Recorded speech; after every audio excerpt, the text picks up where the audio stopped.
kas man visā šajā stāstā vismazāk patīk, ir tas, ka publiski tiek teikts viens un beigās dabā notiek savādāk.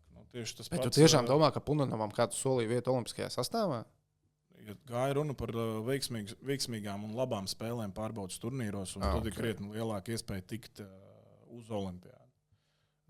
Manā uzturē Punis tur nebija ierakstīts nevienā brīdī, kā top 3 vārdsargs braukšanā uz tas, olimpiādu. ko viņš arī ir pateicis intervijā. Tieši to viņš arī pats to saprot. Ļoti labi.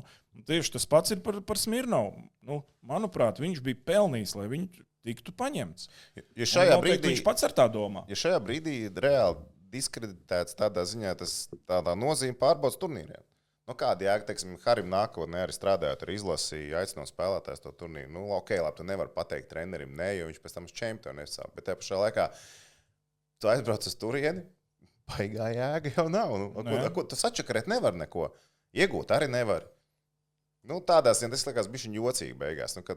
Ja bija spēlētāji, kurus var izcelt no tā turnīra, Punenovs un Smirnovs, tie ir 2 spēlētāji, kas reāli iekrita acīs.